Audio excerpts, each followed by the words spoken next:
Uma das grandes críticas ao ensino da literatura no Brasil é que ou ele vai uma vez por um viés mais filosófico, sociológico e histórico, de modo que as aulas de literatura às vezes se transformam em aulas de filosofia, sociologia, história, geografia, ideologia e diversos outros elementos, menos a análise do texto.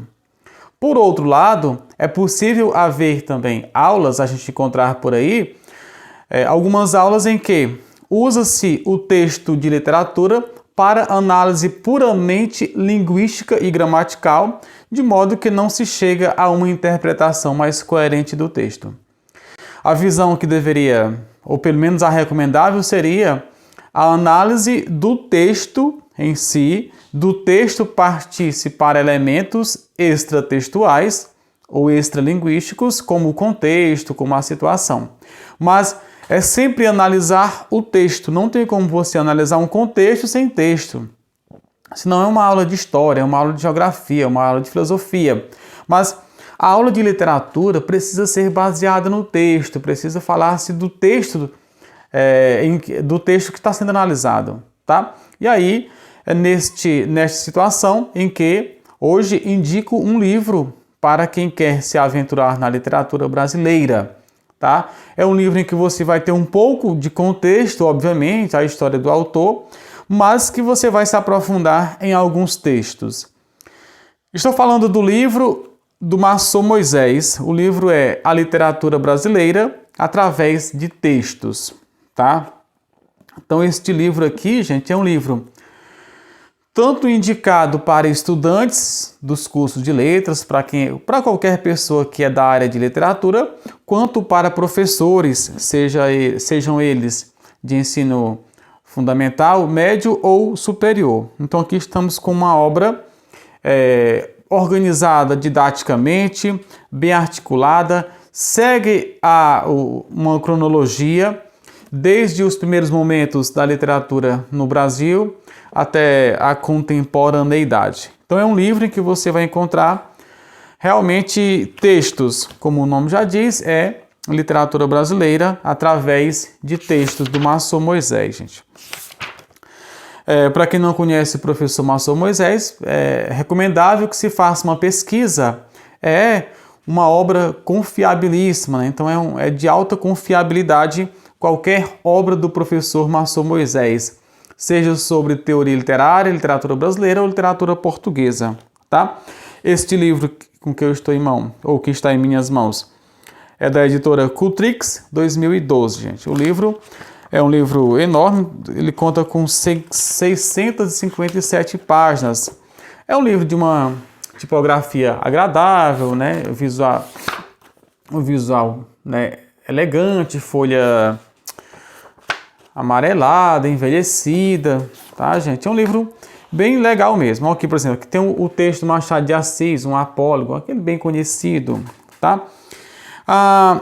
É um texto muito bom mesmo. Então eu vou mais ou menos indicar aqui a sequência que você vai encontrar nesse livro, gente. Ele começa pelas origens e formação. Então há um capítulo aqui sobre origens e formação. Fala da carta de Pero Vaz Caminha, depois a literatura jesuítica, José de Anchieta e o Manuel da Nóbrega, tá? E traz os textos destes. Depois ele vem para o barroco, a poesia, e aí nessa poesia vai trazer aqui Bento Teixeira, Gregório de Matos, Manuel Botelho de Oliveira. Depois ele vai trazer uma parte que ele vai chamar de informação sobre a terra, ou informação da terra, em que ele traz Ambrósio Fernandes Brandão, Frei Vicente do Salvador, Sebastião da Rocha Pita e o padre Antônio Vieira. Terminando essa parte, chega-se ao arcadismo. Traz Tomás Antônio Gonzaga, Cláudio Manuel da Costa, Silva Alvarenga Peixoto, o Basílio da Gama e o Frei José de Santa Rita Durão.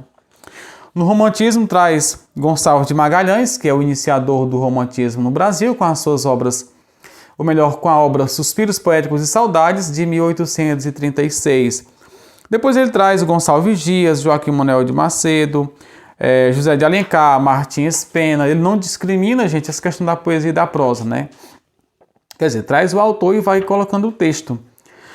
Álvares de Azevedo, Junqueira Freire, Casimiro de Abreu, Fagundes Varela, Manuel Antônio de Almeida, Bernardo Guimarães, Castro Alves, Souza Andrade, Visconde de Tuné.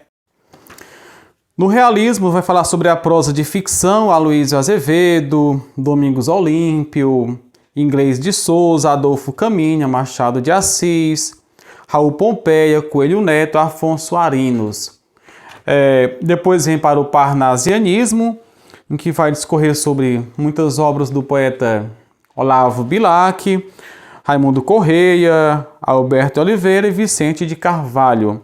Depois o simbolismo, Cruz de Souza, Emiliano Perneta, Mário Pederneiras, Alfonso de Guimarães. E aí, gente, aqui ele traz um momento que ele vai chamar a Belle Époque, né? A Belle Époque. Augusto dos Anjos, Eduardo Guimarães, Raul de Leone, Graça Aranha, Lima Barreto, Joaquim Nabuco, Monteiro Lobato, Raul Barbosa, Euclides da Cunha. É aquele momento ali em que muita gente chama de pré-modernismo, que é essa transição entre esses movimentos do final do século XIX, realismo, naturalismo, parnasianismo e simbolismo, até o modernismo na Semana de Arte Moderna. Por falar nisso, ele não vai trazer o termo modernismo, vai chamar aqui de desvairismo. Claro que é uma referência àquele manifesto do Mário de Andrade, desvairismo, né? Então vai falar aqui sobre Mário de Andrade, Oswaldo de Andrade, Guilherme de Almeida, Menotti Del Picchia, Manuel Bandeira, Cassiano Ricardo, Ribeiro Couto, Augusto Frederico Smith, que é um poeta muito bom, infelizmente esquecido pelas escolas, Carlos Drummond de Andrade, Cecília Meirelles, Jorge de Lima, Murilo Mendes, Vinícius de Moraes, Antônio de Alcântara Machado. E aí depois ele vai trazer a chamada literatura engajada, em que ele inclui aqui Raquel de Queiroz, José Lins do Rego, Graciliano Ramos, Érico Veríssimo, Jorge Amado, Ciro dos Anjos, Lúcio Cardoso e Otávio de Faria. E por último ele traz as chamadas tendências contemporâneas, Mário Quintana, Aníbal Machado, Lígia Fagundes Telles, Rubem Braga, João Cabral de Melo Neto, Clarice Lispector, Altran Dourado, Murilo Rubião, Osmar Lins, Dalton Trevisan, José J. Veiga, João Baldo Ribeiro, Ferreira Goulart, Rubem Fonseca, Moacir Clear e Raduan Nassar. Então, gente, é um livro realmente que merece muita atenção de quem é alguém que vai estudar mais sério a parte da literatura. Vou deixar o link para que você possa adquirir, se assim você se interessar. Tá? Peço que você compartilhe o vídeo, tá bom? Ajude o canal a crescer. Foi um prazer e até a próxima.